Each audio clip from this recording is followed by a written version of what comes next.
하나님이 오늘 저희에게 주시는 말씀은 마태복음 9장 13절 말씀입니다.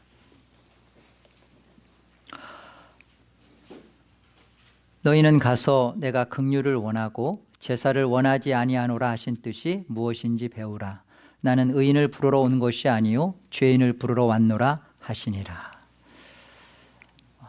예수님께서 말씀하신 내가 긍휼을 원하고 할 때 내가는 하나님 아버지십니다. 하나님 아버지께서 긍휼을 원하고 제사를 원하지 아니하노라 하신 뜻이 무엇인가 배우라. 이 뜻이 지금 예수님 자신에게 그대로 성취되고 이루어진 것을 이렇게 말씀하시죠. 나는 의인을 부르러 온 것이 아니라 죄인을 부르러 왔노라.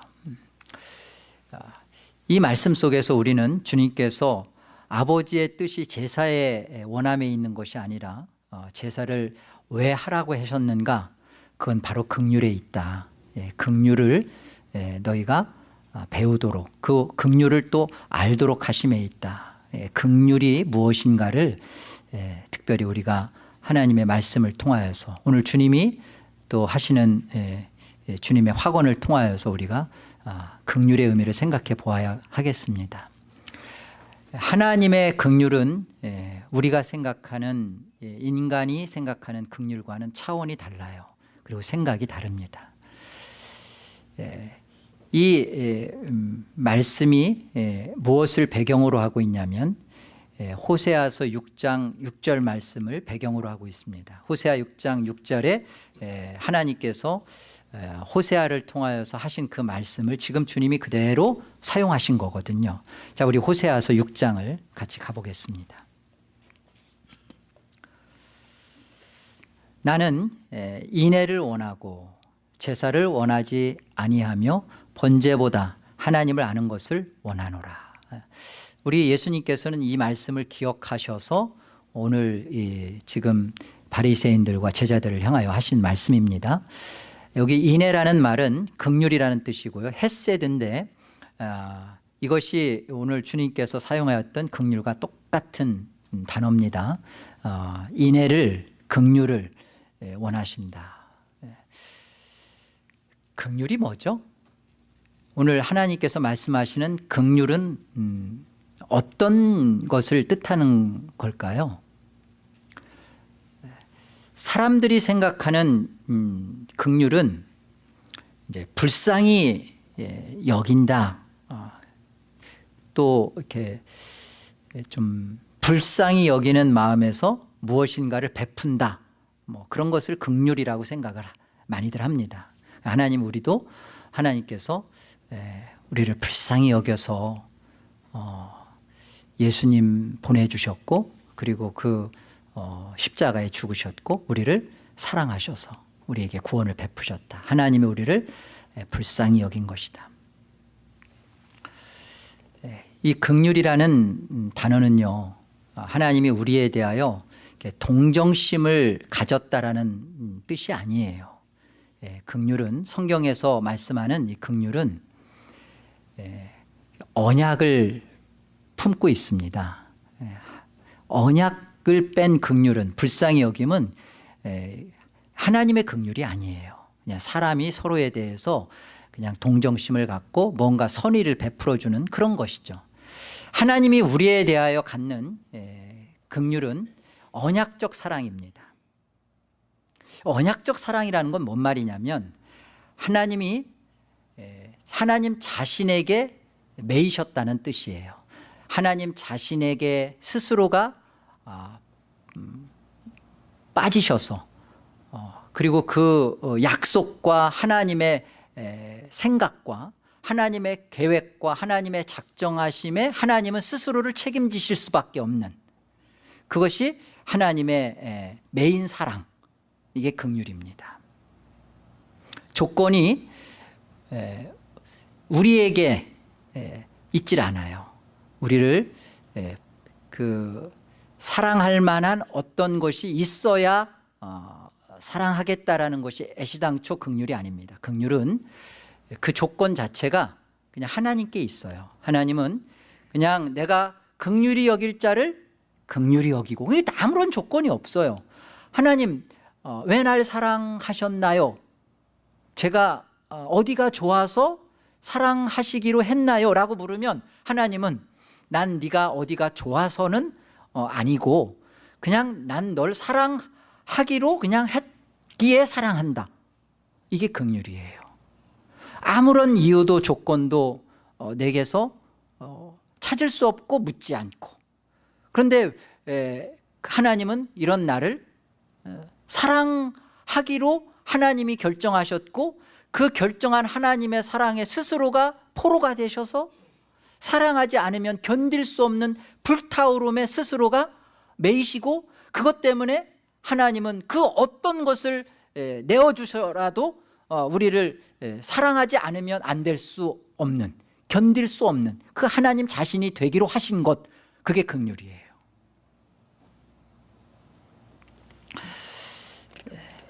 이 사랑을 만난 자가 하나님 앞에 하나님의 사랑을 가슴으로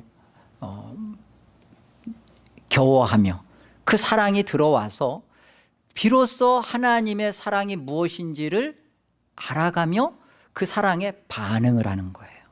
이 사랑이 들어오지 않으면 그냥 율법적 신앙을 하는 것입니다. 나는 긍휼을 원하고 제사를 원하지 아니하노라 하신 하나님의 뜻, 그러니까 제사만 지내는 거예요. 마음 없는 예배만 하는 겁니다. 몸은 같이 있지만 내 마음의 신이, 그리고 내 마음의 깊은 애정과 사랑이 떠난 결혼 생활이 되고 마는 거예요. 왜 그럴까요? 여러분, 이렇게 남편과 아내가 이런 말을 한번 했다고 생각해 보세요. 내가 지금 당신과 같이 한 집에서 살고 이렇게 했지만, 내가 처음에 당신하고 결혼한 것은 내가 당신을 물론 사랑한 건데 그냥 동정심에 너무나 참 자기가 비참해 보이고 또 불쌍해 보고 안타까워 딱해서 내가 데리고 산 거야. 그러면 어떤 생각이 들어요? 이 인간 밥에다가 돌 집어넣고 싶죠. 그런 관계로서 나를 사랑했다, 나를 그냥 불쌍히 여겨서 결혼해줬다. 아니, 아내가 그런 말을 들으면 남편에 대해서 희생적인 사랑이 나올까요? 인격적인 반응으로 그렇구나, 나를 위해서 이 남자가 출세하는 것도 다 포기하고, 그리고 재산도 더 증식할 수 있었는데 가난한 나와 결혼해서 이렇게 해줬구나 해서 막 고마워서 막 눈물겨워서 마지못해 살기는 하지만 나이 들어 이빨 빠지고 그러면 내가 보자, 내가 이 인간, 응? 그러지 않을까요? 우리 결혼 속에서도 있는 것처럼 하나님이 우리를 구원하셨다, 우리를 사랑하셨다 할 때, 하나님이 우리가 죄 가운데서 살으니까 참 비참하고 참 딱하고 지옥 갈 거 불쌍해서 하나님이 당신의 아드님을 사람의 몸으로 보내서 이렇게 십자가에서 죽으셔서 그래서 구원이라는 것을 베풀어 주셨구나, 하나님의 이 희생적 사랑이 이렇게 큰 거구나, 우리를 동정심에 불쌍히 여겨서 그렇게 한 것이구나. 여러분, 그러면 우리는 이 사랑에 사실은 감사는 하죠. 내가 지옥 갈 수밖에 없는데 예수님이 그런 일을 하셨다니까. 그래가지고 그 하나님께 대해서 빚진 마음은 있지만 그 속에 뭐는 없어요? 항복되어진 마음은 없어요.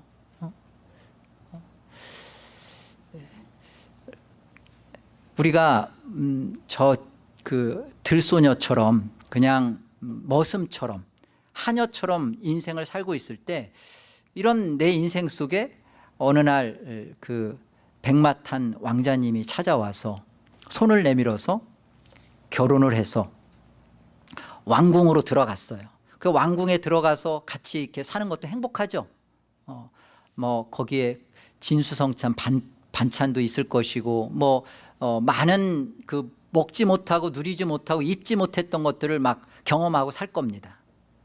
그리고 고맙죠.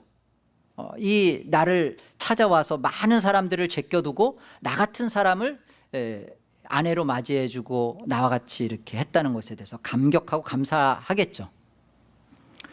하나님의 사랑을 그렇게들 생각해요. 그러나 하나님의 사랑과 긍휼은 그런 것이 아닙니다. 대등적인 거예요. 이건 정말 우리 피조물로서는 가히 상상할 수도 없고 생각해낼 수도 없는 겁니다. 조금 더 표현을 하자면 그 찾아온 왕자가 이 하녀와 같은 선머슴과 같은 내 인생에 와서 결혼을 해서 왕궁으로 들어가는 것이 아니라 내 인생 속에 나와 같이 이 땅에서 자기의 모든 왕자의 직임도 버리고 모든 특권도 다 뒤로 하고 나와 같이 사는 거예요. 이 사는 조건은 뭐예요?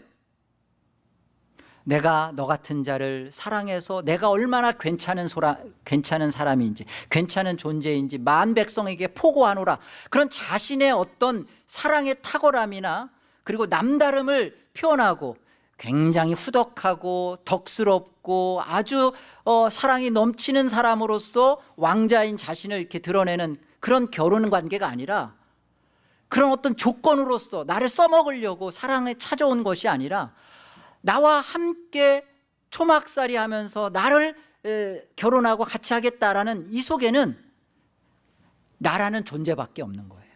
난 네가 좋아. 나는 너가 좋기 때문에 나는 남들이 뭐라 하든 나는 너가 어떻게 하든 내 사랑은 내 마음의 눈은 너에게 꽂혔어. 난 너밖에 없어. 이 사랑이 하나님이 우리에게 찾아오신 사랑, 이게 긍휼이란 말이에요. 이게 인애란 말이에요. 어떤 조건을 우리 쪽에서 갖거나 그리고 우리의 어떤 것을 통해서 하나님이 뭘 이뤄내겠다는 게 아니라 그저 우리를 불쌍히 여기시는 하나님의 이 긍휼은 우리와 대등의 관계로 조건 없이 우리를 찾아오신 하나님은 조건 없이 우리와 우리 자체와 사랑하시며 한 몸을 이루며 우리를 그렇게 받아주시겠다, 그렇게 하시겠다. 이게 하나님의 긍휼이란 말입니다. 이 긍휼을 그 언약으로 이해하지 못하고 감정으로 하나님이 다만 우리를 그냥 참 안타깝게 여겼구나, 그래서 예수까지 줬구나, 이렇게 보면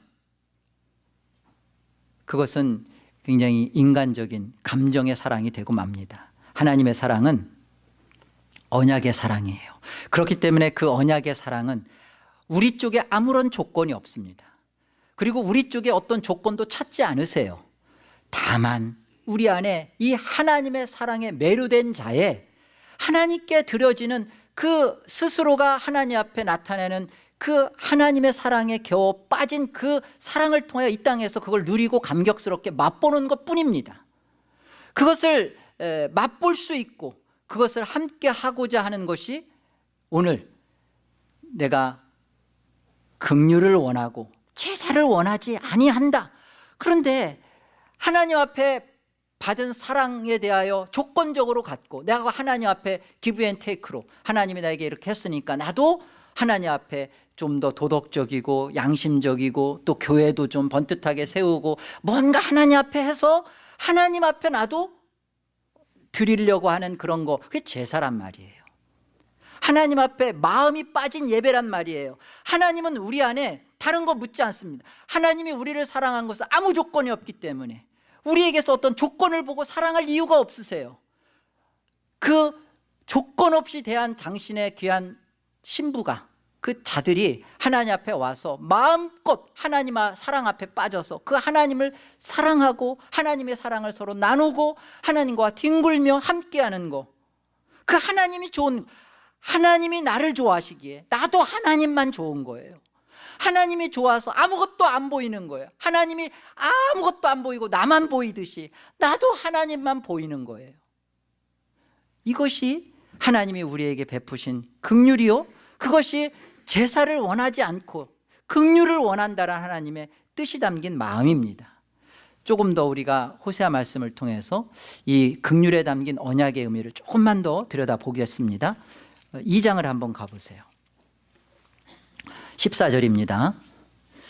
그러므로 보라, 내가 그를 타일러 거친 들로 데리고 가서 말로 위로하고 거기서 비로소 그의 포도원을 그에게 주고 아골 골짜기로 소망의 문을 삼아 주리니 그가 거기서 응대하기를 어렸을 때와 애굽 땅에서 올라오던 날과 같이 하리라. 여호와께서 이르시되 그날에 내가 나를 내 남편이라 일컫고 다시는 내 바알이라 일컫지 아니하리라. 내가 바알들의 이름을 그의 입에서 제거하여 다시는 그의 이름을 기억하여 부르는 일이 없게 하리라. 그날에는 내가 그들을 위하여 들짐승과 공중의 새와 땅의 곤충과 더불어 언약을 맺으며 또 이 땅에서 활과 칼을 꺾어 전쟁을 없이 하고 그들로 평안히 눕게 하리라. 내가 내게 장가들어 영원히 살되 공의와 정의와 은총과 긍휼히 여김으로 내게 장가들며 진실함으로 내게 장가들리니 내가 여호와를 알리라. 여호와께서 이르시되 그날에 내가 응답하리라.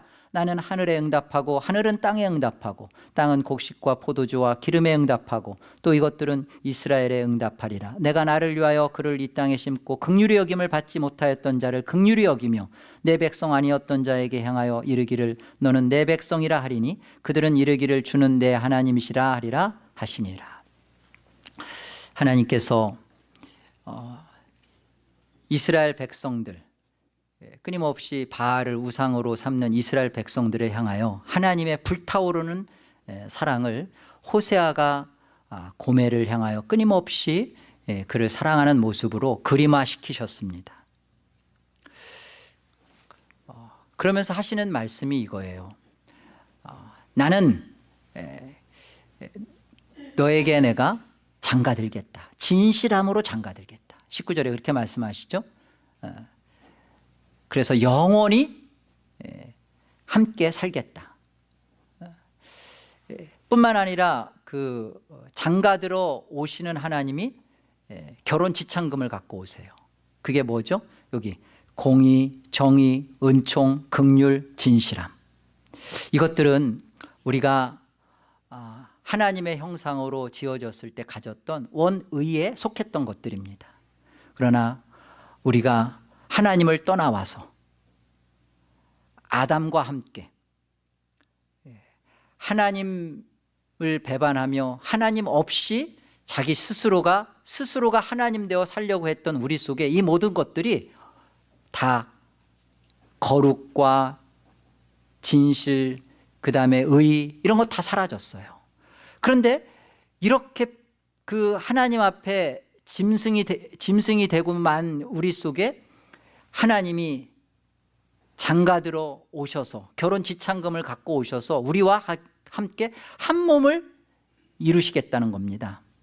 이뤄내시겠다는 게 뭐냐면, 그렇게 해서 내가 너를 사랑하기로 한 내 언약, 내가 너를 사랑하기로 정한 나의 약속에 스스로가 매이셔서 내가 이렇게 사람 몸으로 아들 되어 이 하나님이 오셔서 우리 안에 이 하나님의 이 말할 수 없는 그 하나님의 약속에 스스로가 포로가 되셔서 그것을 이루어내시겠다는 겁니다. 그것을 이루어진 모습이 너희는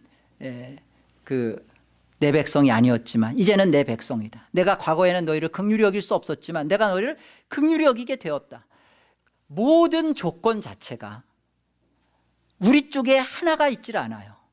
모든 것이 하나님 쪽에, 하나님의 긍휼이, 하나님께서 이 일을 이루시고 가장 그 흔들릴 수 없는 하나님의 긍휼의 모습이 우리 안에 장가들어 오시는 십자가로 그 하나님의 그 우리 안에 베풀어 주시는 모든 그 하나님의 베풀어 주시는 그 모든 것을 다 그 안에서 받아 누릴 수 있도록 예수 그리스도 안에서 그 다 주시는 것입니다. 하나님의 긍휼이 우리 안에 어떠한 나의 조건에 또한 내가 하나님 앞에 무엇인가를 좀 해드려야만 되고 괜찮은 모습이 되어야만 하나님이 하나님의 사랑을 멈추거나 또 하나님이 내가 하나님 앞에서 살아내지 못하면 우리를 벌 주고 심판하고 그래서 우리를 다시 사랑하게 하거나 애시당초에 우리는 하나님 앞에 사랑에 받을 조건을 갖고 하나님 앞에 선 적이 없어요.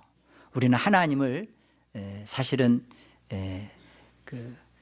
떠나온 자요, 떠나온 우리 속에 하나님이 하나님의 사랑으로 우리를 머금으시고 사랑하기로 정하시고 시선을 떼지도 않으시고 그리고 이런 우리 속에 하나님 스스로가 영원히 사랑할 자비로 예수 그리스도로 장가들어 오셔서 그냥 우리와 한 몸을 이루시고 만 거예요. 하늘에서 이루어진 모든 것이 땅에서 응답되는 것처럼 그렇게 우리 인생 속에 하나님이 이거 하고 마시는 거예요. 하나님이 하신 겁니다.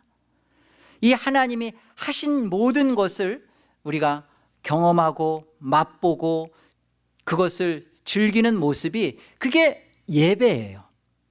하나님 앞에 드려지는 예배입니다. 그런데 이 예배 속에 제사 속에 이 하나님의 불타오르신 사랑을 만난 그거 없이 하나님 앞에 와 있는 거예요. 하나님이 나를 어떻게 생각하시고 대우하시고 어떤 하나님이신지는 잊어버리고 하나님 앞에 눈도장 찍고 하나님 앞에 무엇인가를 지식적으로나 하나님 앞에 물질적으로나 기브 앤 테이크의 관계로 마지못해 내가 하나님 앞에 사랑을 받았으니까 그 사랑을 지켜야 된다는 의무감으로 여러분 이것이 하나님의 긍휼을 모르고 제사 드리고 있는 하나님의 뜻을 모르는 자의 신앙입니다. 이것처럼 불행하고 안타까운 것이 없어요. 오늘 우리가 하나님의 이 말씀을 통해서 만나야 할 것은 그렇구나, 내게는 아무런 하나님이 사랑할 만한 조건을 갖고 사랑한 게 아니기 때문에 지금도 하나님이 나를 사랑할 만해서 사랑하는 것이 아니구나. 그러면 왜 사랑하시는가? 왜 예수까지 주시면서 나를 왜 하나님이 이렇게 내 스스로에게 목을 매시는가? 이유를 알 수 없는 그 하나님의 사랑을 우리는 만나야 되는 겁니다. 그 사랑이 내 안에 한 번만 들어오면, 이 하나님의 사랑이 내 안에 한 번만 경험이 되면 저와 여러분은요 이 하나님의 사랑에 빠져서 하나님을 사랑하지 않으면 견딜 수 없는 인생이 되고 마는 거예요. 여러분의 그 하나님의 은혜를 만난 그 첫날, 첫사랑, 그 첫 시간을 기억하십니까? 하나님 왜 저를 사랑하셨어요? 왜 하필이면 난가요? 하나님 내게 왜 이런 은혜를 베푸셔요? 여러분 그렇게 묻지 않았어요? 그렇게 물었던 하나님 앞에 여러분이 어느 날 하나님 앞에 부끄럽게 살고 하나님 앞에 그렇게 자녀답게 살지 못하는 것 때문에 스스로가 낭망하고 절망하고 눈물 지며 이제 낙심이 커서 일어설 틈이 없어서 스스로 자폭하고 있지 않나요? 아닙니다. 하나님은요 그냥 우리 자체가 좋아요. 사랑하기로 한 우리 자체가 좋아요. 우리가 무엇을 해서가 아니에요. 목회를 하고 선교사가 되고 그리고 하나님을 위해서 무엇인가 봉사를 하고 무엇인가를 하여야만 하나님이 사랑을 멈추지 않는 게 아니라 그냥 우리 자체를 좋아하기로 결정하신 하나님의 사랑에 하나님은 끊임없이 부어주실 수밖에 없는 스스로의 사랑에 눈이 머셨어요. 우리에 대하여 그냥 눈이 멀고 말았어요. 눈꺼풀이 떨어지질 않아요. 콩깍지가. 이 하나님의 긍휼이 여러분을 향하고 있단 말이에요. 나를 향하여 하나님이 그렇게 애달파하시고 못 견뎌 하시는데 이 사랑을 만난 자만 드디어 아는 거예요. 하나님이 나를 이렇게 사랑하셔서 그 아들 십자가를 못 박으시는 것조차도 나의 어떤 변화를 기대하고 나의 어떤 희생을 기대하고 나의 어떤 달라짐을 기대하셔서 하신 일이 아니구나. 나와 한 몸을 이루고 나를 사랑하기로 한 그 하나님의 사랑을 하나님이 스스로 이뤄내시려고 하는 하나님의 사랑의 눈먼 행위구나. 그 사랑이 들어오면 여러분은 자다가 이 하나님의 사랑 앞에 스스로 흐르는 눈물을 멈출 수 없어서 조용히 거실에 나가서 아니면 소파 한 곳에 가서 하나님의 은혜를 기억하며 찬송을 부르며 감사하며 기도하며 성경의 눈물을 뚝뚝 흘리는 그날을 여러분의 신앙으로 갖게 될 것입니다. 하나님의 사랑을 갖지 못한 자가 하나님을 예배하는 것처럼, 하나님을 신앙하는 것처럼 고되고 아프고 힘든 게 어디 있어요? 우리는 이 하나님의 사랑이 우리 안에 정말 가슴으로 진실함으로, 나는 내게 장가들며, 나는 내게 진실함으로 장가들며, 진실함으로 내게 오신 하나님이 나 또한 진실함으로 그 하나님을 맞이했는가? 나는 이 하나님을 진실로 알고 있는가? 우리 자신의 신앙 속에서 하나님, 내가 정말 하나님의 이 진실한 사랑을 만나고 싶어요. 하나님은 나를 진실로 왔을 때 나도 하나님을 진실로 맞이해서 하나님과 같이 정말 한 결혼의 생활을 하고 싶습니다. 이 진실한 고백이 저와 여러분의 것이 되기를 참으로 소망합니다. 이사야서 54장 말씀 가보겠습니다. 이사야서 54장 우리 7절부터 10절 말씀 우리 같이 한번 합독해 보도록 하겠습니다. 시작. 내가 잠시 너를 버렸으나 큰 긍휼로 너를 모을 것이요 내가 넘치는 진노로 내 얼굴을 내게서 잠시 가렸으나 영원한 자비로 너를 긍휼히 여기리라. 내 구속자 여호와께서 말씀하셨느니라. 이는 내게 노아의 홍수와 같도다. 내가 다시는 노아의 홍수로 땅 위에 범람하지 못하게 하리라. 맹세한 것 같이 내가 내게 노하지 아니하며 너를 책망하지 아니하기로 맹세하였노니 산들이 떠나며 언덕들은 옮겨질지라도 나의 자비는 내게서 떠나지 아니하며 나의 화평의 언약은 흔들리지 아니하리라. 너를 긍휼히 여기시는 여호와께서 말씀하셨느니라. 이사야를 통해서 하나님께서 내가 잠시 너희를 떠나겠다라는 것은 그런 겁니다. 과거 애굽에서 400년 동안 수치 속에 있었던 너희를 끌어냈다. 수치 속에 있었죠. 하나님의 백성이 노예 생활했으니까. 뿐만 아니라 이제 70년 동안 바벨론의 포로로 끌려갈 것입니다. 참 모욕스러운 것이죠. 하나님의 백성이 이방 땅에 객이 되는 것이니까. 그런데 그런 일은 잠시 있어서 마치 하나님께서 너희를 버린 것처럼 그렇게 너희가 보일지라도 그게 아니라는 거예요. 그거 아니다. 너가 하나님이 날 사랑하는 게 맞나? 하나님이 사랑하신다면 내 인생은 왜 이렇게 꼬였나? 잠시 너를 버린 것 같으나 그게 아니라는 거예요. 더 큰 긍휼로 너를 내가 모을 것이라 말씀하십니다. 하나님의 큰 긍휼이 어떤 것인지 한번 좀 더 보시면요, 하나님이 얼굴을 가렸으나 다시 너를 긍휼히 여기겠다 말씀하시면서 9절에 이렇게 말씀합니다. 내가 이제 노아의 홍수와 같다. 노아의 홍수 때와 같다라는 말씀은 그때 하나님께서 노아의 홍수를 통해서 맹세한 것과 같이 내가 이제 너에게 노하지도 않고 내가 너를 이제 내가 책망하지도 않겠다라고 말씀하시는 겁니다. 이것은 뭐냐면 이스라엘 백성들이 하나님 앞에 끊임없이 그 거짓된 자리로 가요. 하나님을 여전히 갖고 있으면서도 금송아지를 또한 갖고 있어요. 그러니까 하나님을 없다 하거나 하나님을 떠나지는 않았어요. 늘 교회 버리지 않고 주일만 되면 예배는 와요. 오는데 문제는 뭐냐면 이들 속에 하나님도 있고 또 다른 금송아지 하나님도 있는 거예요. 이 똑같은 두 신을 하나님으로 갖고 있는 이들에 대하여 지금 하나님께서 내가 노아 때와 같이 너에 대하여 진노하지도 않고 너에 대하여 내가 책망하지도 않겠다라고 하시는 말씀이에요. 그러니까 우리 자신에 대하여 내가 이런 두 마음 품은 거 회개해야지. 내가 이 마음 갖고서 하나님이 나를 언젠가는 때리실 거야. 그렇게 우리는 생각하고 있는데 하나님은 노아 때와 같이 내가 너희를 그렇게 멸하지 않겠다. 노아 때 하나님이 언약하셨잖아요. 무지개 언약. 내가 다시는 너희를 물로 심판하지 않겠다 하신 것처럼 지금 하나님이 이 약속을 해주시는 거예요. 하나님께서 노아 때 해주셨던 약속의 근거는 뭐예요? 하나님이 갑자기 그냥 심판 안 하시겠다고 하셨나요?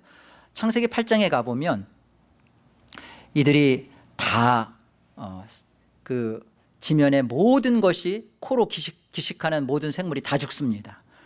그리고서는 노아 방주에서 나와서 노아가 정결한 짐승으로 하나님 앞에 번제를 드려요. 하나님이 그 향기를 맡으시고 뭐라고 말씀하세요? 내가 이제 사람으로는 땅을 다시는 심판하지 않겠다라고 말씀하시면서, 멸망시키지 않겠다 하시면서, 이는 사람의 생각하는, 계획하는 바가, 그 마음의 계획이 어려서부터 본질상 악하기 때문이다. 하나님은 아셔요.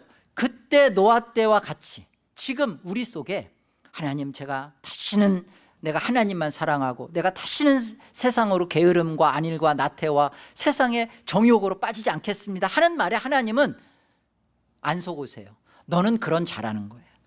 너는 그런 자인데 하나님께서 이런 우리의 인생 속에 우리가 생각하는 것처럼 잠시 우리를 버려둔 것처럼 바벨론 포로 생활과 같이, 또는 그 거친 들과 같은 광야와 같은 생활로 우리를 몰아냈지만 그 속에서 우리가 몸이 아프거나 조금 더 물질적인 손해를 갖거나 우리의 어떤적인 그런 그것을 통해서 하나님이 잠시 우리를 버린 것 같지만 더 큰 긍휼로 우리를 모으시겠다라는 약속은 우리에 대하여 우리가 고쳐지거나 바뀌어지거나 우리가 변화될 것을 기대하고 그래서 내가 너를 사랑하겠다라는 약속이 아니라, 하나님은 이런 우리에 대하여 하나님 스스로가 우리를 사랑하기로 한 그 사랑의 포로가 되셔서 하나님이 하나님 스스로가 노아의 그 번제를 통하여 향기를 맡으시고 약속하신 것처럼 하나님 스스로가 우리에게 장가들어 오시는 예수 그리스도를 통하여 십자가에 어떤 일을 하실 거라는 겁니다. 자, 그 약속이 10절이에요.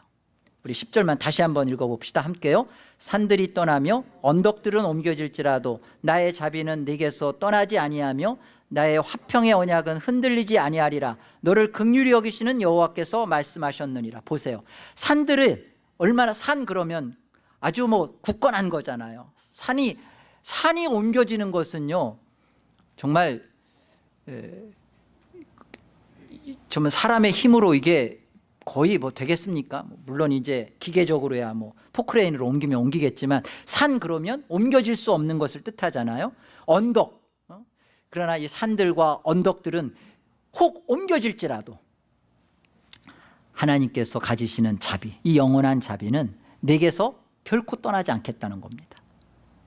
너희가 다 바뀌었기 때문에, 너희가 변화됐기 때문에, 너희가 바알이라는 거 버리고 금송아지 버리고 내게 돌아왔기 때문에 지금 그렇게 말씀하세요? 그게 아니라 뭐라고 말씀하세요? 나의 화평의 언약은 흔들리지 아니하리라. 화평의 언약이라는 것은 스가랴서 6장에서 말씀하시는 평화의 은혼이에요. 다시 말하면 성부 하나님과 성자 하나님이신 예수 그리스도 안에서 맺으신 하나님의 약속이에요. 하나님께서 예수 그리스도에게 이런 약속을 하셨습니다. 내가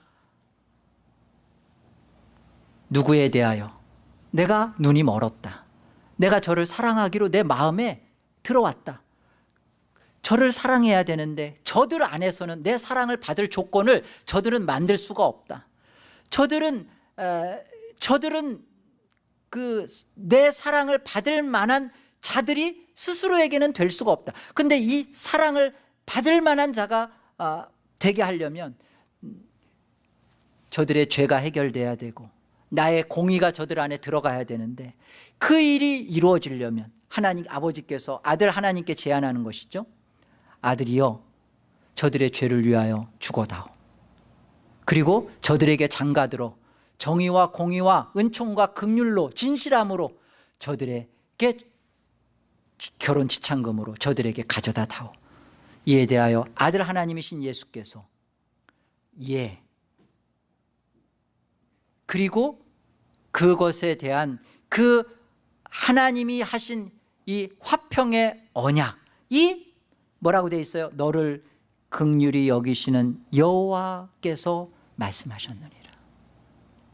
어떠한 것도 묻지 않으시는 하나님, 과거도 묻지 않았고 현재도 묻지 않으시고 미래도 물을 의향이 전혀 없으시는 하나님의 은혜와 사랑과 자비를 저와 여러분이 만났는데, 좋습니다. 하나님 사랑을 짓밟고 여러분이 사셔도 하나님은 여러분에 대하여 화평의 언약을 지키실 것입니다. 여러분, 그런데 이 큰 하나님의 은혜와 사랑을 가슴으로 만난 자가 하나님이 저를 구덩이에 빠지면 다시 건져 올릴 것이고 제가 더럽혀지면 또 씻겨줄 것이니까 저는 마냥 뒹굴고 놀 거예요. 그러면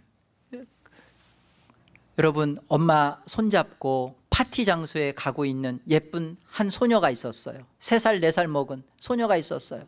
그런데 가다가 그만 그 미끄러져서 구덩텅이에, 그냥 그 시궁창 구덩텅이에 빠졌어요.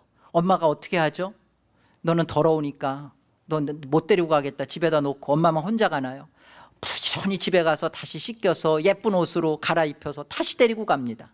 소녀가 생각하는 거예요. 옷도 갈아입혀주고 또 씻겨주고, 이거 재밌네. 그 웅덩이에 가면 이렇게 해주네. 그럼 그 웅덩이에 갔을 때 이 소녀가 또 일부러 또 엎어집니다. 엄마의 사랑은 그 엎어진 애를 너는 이제는 내 딸 아니다 버리지 않아요. 다시 하나님의 사랑이 그렇습니다.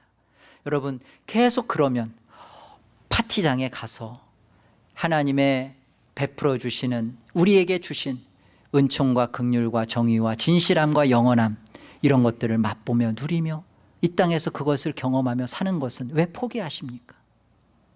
이 땅에서 하나님의 자녀로 산다는 것이 얼마나 복락스럽고 복되고 아름답고 황홀하고 즐거운 것인지 왜 이런 것들은 다 놓치면서 여전히 이 땅에서 죄지면 용서해주고 내가 아무리 어떻게 살아도 하나님은 나를 구원시켜주고 천국 갈 거라는 것만 붙잡고 계속 하나님 앞에서 앙탈 부리며 이 땅에서 게으르며 안주하며 사는 여러분의 모습은 대체 하나님이 보실 때 그 불타오르는 사랑으로 하나님은 멈추지 않고 여러분을 사랑하시는 그 사랑 속에 여러분 자신이 나는 정말 이 하나님의 사랑을 정말 가슴으로 만난 자인가? 가슴으로 만난 자라면 세상에 이렇게 자꾸만 천둥 벌거숭이처럼 세상 속에서 뒹굴면서 사는 것을 내 욕심이 그런다 할지라도 하나님 앞에 그것을 가지고 나가서 하나님 도와주세요. 하나님 이건 아니잖아요. 제가 이렇게 살다가 하나님 앞에 간다는 것은 내 스스로가, 내 자존심이, 내 신앙이, 내가 이것을 이제는 거부합니다. 내가 이제 화가 나요. 이전에는 내 자신에 대해서 죄 짓는 내 모습에 대해서 좀 부끄럽고 화가 났지만 이제는 하나님의 이 끊임없는 이 넘치지 않는 하나님의 긍휼의 사랑을 짓밟고 있는 이 나 자신의 이 죄스러움 때문에 화가 나요. 하나님 제발 좀 저 좀 잃어버려 주지 말고 저 천국 가는데 저 이름 기억해 줘. 그런 거 아니에요. 하나님은 여러분 절대 잃어버리지 않습니다. 하나님의 생명책에 농명된 자는, 하나님이 이미 농명된 자는요, 이 땅에서 어떠한 조건도 예수 그리스도 안에 어린 양의 피로 기록되어져 있기 때문에 지워지지 않아요. 이미 그 하늘을 가진 자로서 우리가 이 하나님의 불타오르는 사랑만 만나면, 그 불타오르는 사랑을 만나도록 하나님이 잠깐 70년이에요. 70년. 물론 짧으면 짧겠지만 길죠. 그 바벨론 그 70년에서 태어나서 거기서 죽은 사람들도 많을 겁니다. 여러분의 인생도 사실은 뭐 70이요 90이지 않겠습니까? 멀 수도 있고 짧을 수도 있는데, 그러나 영원히 살리라, 영원한 것으로 내게 장가 들어오신 하나님의 이 영원하신 사랑 속에 들어오신 영원 시간 속에서 보면요, 70년 잠깐입니다. 잠시예요.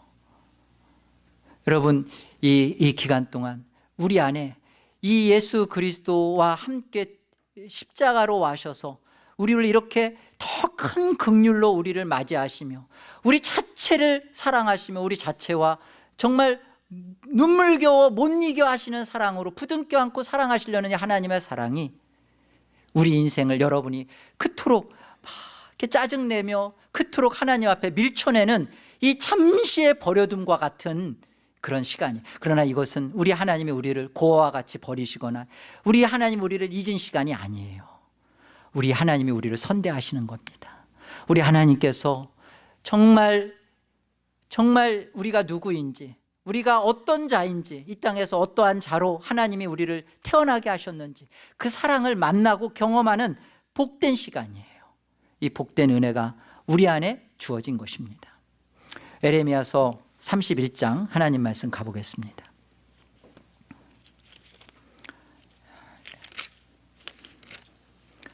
(31절을) 보세요. 여호와의 말씀이니라. 보라, 날이 이르느니 내가 이스라엘 집과 유다 집에 새 언약을 맺으리라. 이 언약은, 새 언약은 내가 그들의 조상들의 손을 잡고 애굽 땅에서 인도하여 내던 날에 맺은 그 옛 언약이죠. 그 돌판에 주신 그 율법의 10계명입니다. 그것과 같지 아니할 것은 내가 그들의 남편이 되었어도 그들이 이 하나님의 언약을 다 깨뜨렸습니다. 옛 언약이죠. 다 깨뜨렸습니다. 여호와의 말씀이니라. 그러나 그날 후에 내가 이스라엘 집과 맺을 새 언약은 이러하니 곧 내가 나의 법을 그들의 속에 두며 그들의 마음에 기록하여 나는 그들의 하나님이 되고 그들은 내 백성이 될 것이라. 여호와의 말씀이니라. 하나님의 율법이 바뀌거나 달라지는 거 아닙니다. 율법 자체는 똑같아요. 옛 언약, 새 언약. 내용은 달라지지 않아요. 그러나 달라지는 게 있어요. 방법이 달라져요.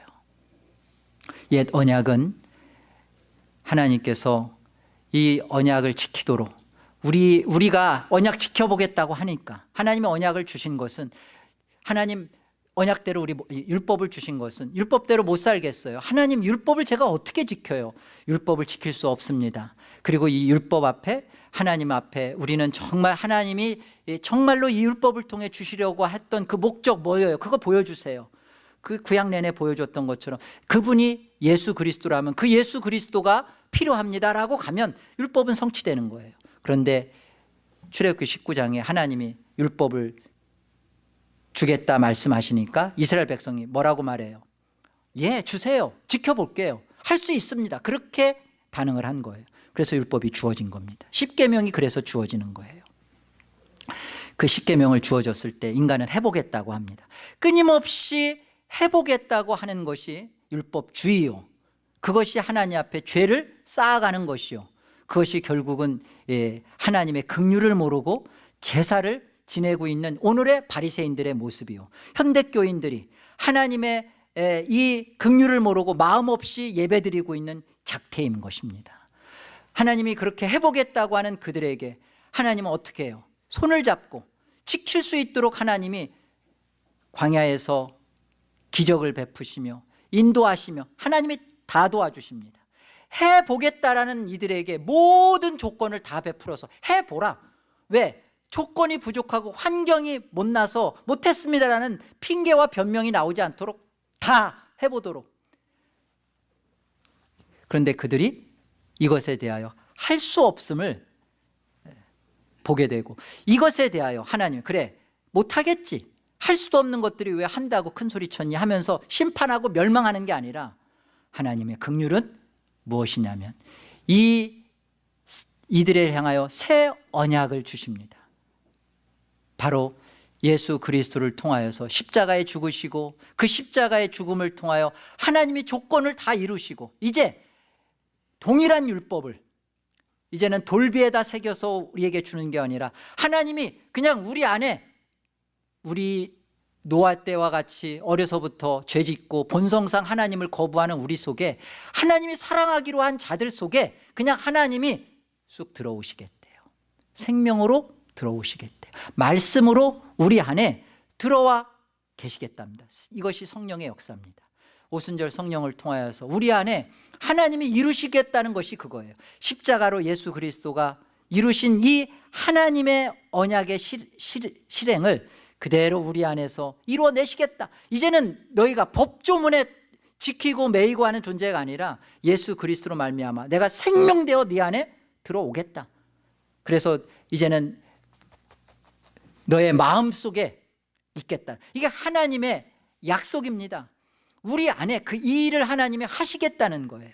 예수 그리스도로 이 일을 약속하셨고 성령께서 이 일을 이루실 것이고, 오늘날 예수를 믿습니다. 아무도 성령이 아니고서는 예수를 주라 시인할 수 없다고 그랬습니다. 오늘날 예수를 믿습니다. 나는 예수 그리스도를 영접했습니다 하는 이들은 성령이 들어온 전이 돼요. 거룩한 성전입니다. 우리 안에 성령이 들어오셔서 예수를 믿습니다라고 고백하는 자들 속에 이제 어떤 일이 벌어진 거예요? 하나님의 율법이 내 안에 생명되어 들어와 있는 거예요.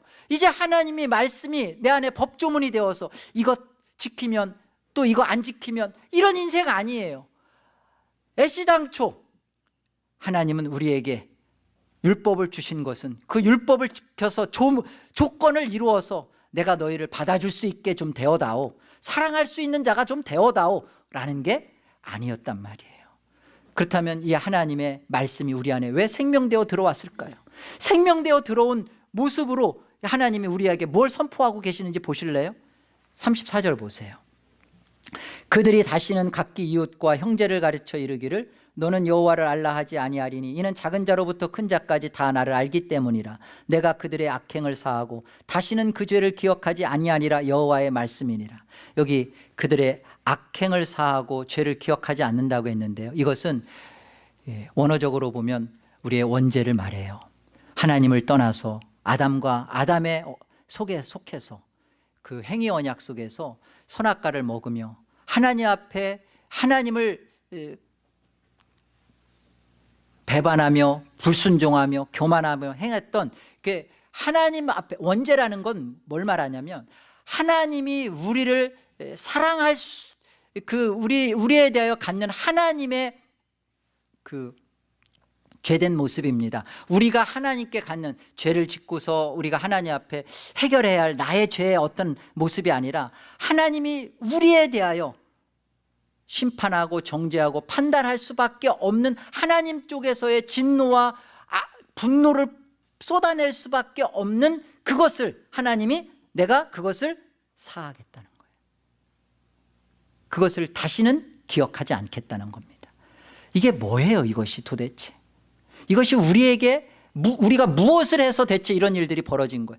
아무것도 우리에게 있었던 것은 없습니다.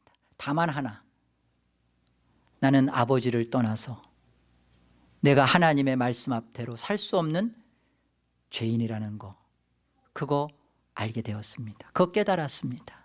그리고 나에게는 예수 그리스도가 필요하다는 거, 이 사실을 마음으로 진실함으로 받습니다. 이거 외에는 없어요. 이랬을 때 하나님이 우리에 대하여 하나님의 모든 사랑을,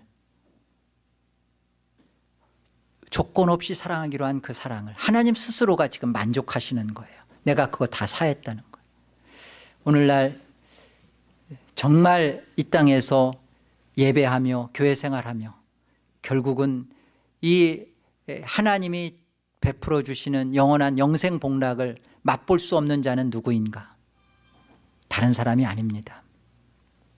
이 땅에서 하나님이 주신 말씀 가지고 여전히 법조문에 매여서 하나님 말씀 앞에 스스로 조건을 이루어 가려고 하는 사람들, 그 조건 가지고 하나님 앞에 자기를 증명해 내려고 하는 사람들, 여전히 돌비에 새겨진 것 가지고 지키지도 못하면서 그거 가지고 자기의 의를 이루어 가려고 하는 자들, 그들은 예수 그리스도가 필요 없는 자들이에요. 나는 의인을 부르러 온 것이 아니다. 여러분이 죄인의 자리에 가 있습니까? 죄인의 자리에 가 있는다는 것은 죄 짓고 있는다는 말이 아니라, 하나님, 나는 하나님께서 주시는, 베풀어 주신 이루 말할 수 없는 긍휼의 포로가 되었습니다. 나는 이 하나님의 사랑 앞에 메인 바가 되었습니다. 나는 이 하나님이 좋아요. 나를 좋아하는 하나님이, 나도 하나님이 좋아요.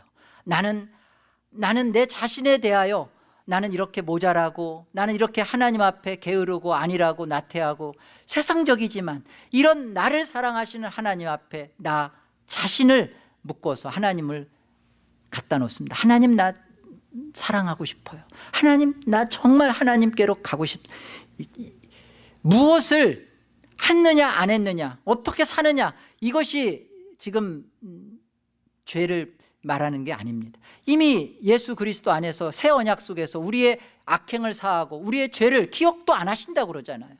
이미 우리는 그런 존재예요. 여러분, 천국에 가면 십계명이 있겠어요, 없겠어요? 천국에 가면 있겠어요, 없겠어요?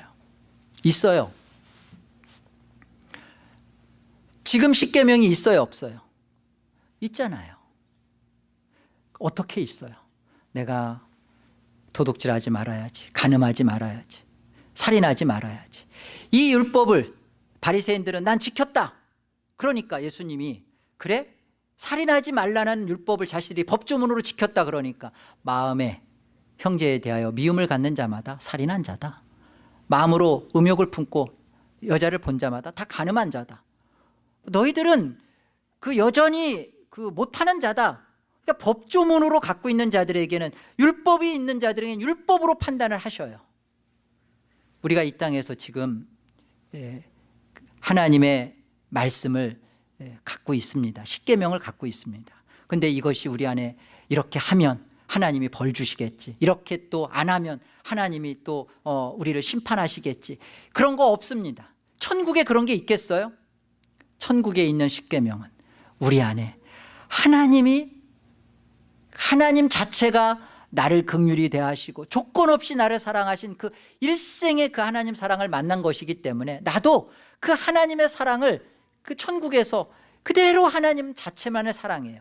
이걸 이 땅에서 지금 맛보는 겁니다. 경험하는 것입니다. 하나님 말씀대로 우리가 사느냐 못 사느냐가 아니라 그 못 삶에도 불구하고, 아니 살았으면 삶에도 불구하고 우리 속에 남겨지는 거, 하나님의 긍휼, 하나님의 이루 말할 수 없는 사랑, 그거 맛보고 누리는 거예요.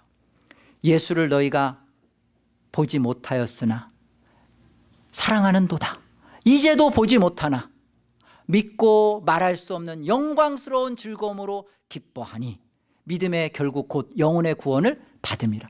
이게 하늘에서 하나님 나라에서 우리가 누려지는 하나님의 영생 복락의 누림인데, 너희가 지금 이 땅에서 믿고 말할 수 없는 영광스러운 즐거움으로 기뻐하는 거, 이 땅에서 그거 누리고 맛보는 거, 하나님의 긍휼이 내 안에 들어와서 다른 어떤 조건과 상관없이 나는 하나님이 나를 원죄도 사하시고 예수 그리스도로 나의 죄도 기억도 안 하시고 묻지도 아니하시고, 그렇다면 우리는 뭐예요?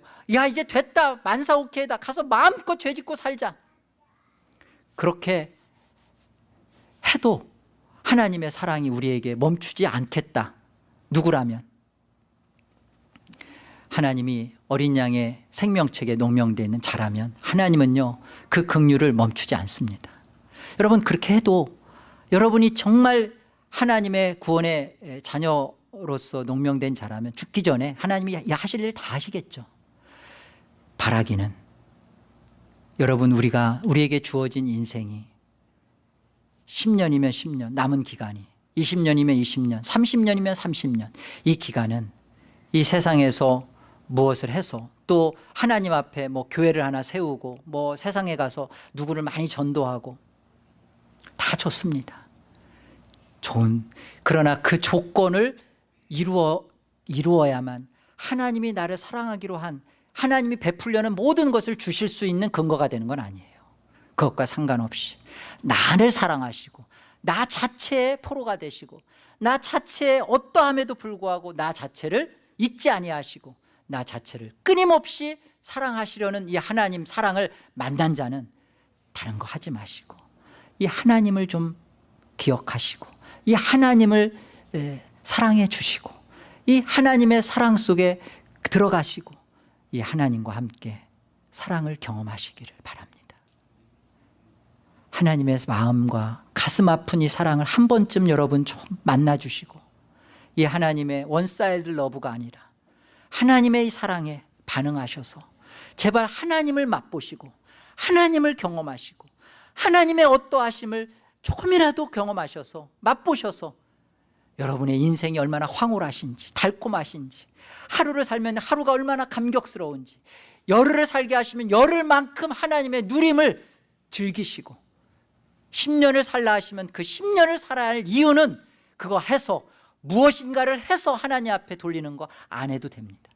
하나님을 사랑하시고 그 하나님을 즐거워하시고 믿고 말할 수 없는 영광스러운 이 구원을 누리시고 하나님의 자녀로서의 복됨을 증거하시기를 권합니다. 기도하겠습니다. 하나님 감사합니다.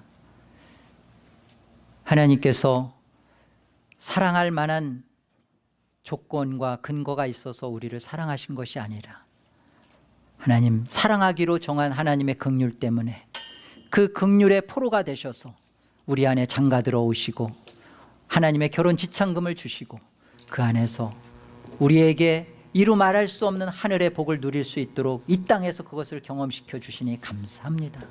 하나님의 사랑을 만나게 하시고 이 사랑 앞에 나도 사랑으로 반응케 하셔서 구원이 무엇인지 구원의 즐거움을 누리며 경험하며 하늘나라를 참으로 기다리는 귀한 주의 자녀들이 다 되게 하여 주옵소서. 예수의 이름으로 기도드리옵나이다. 아멘.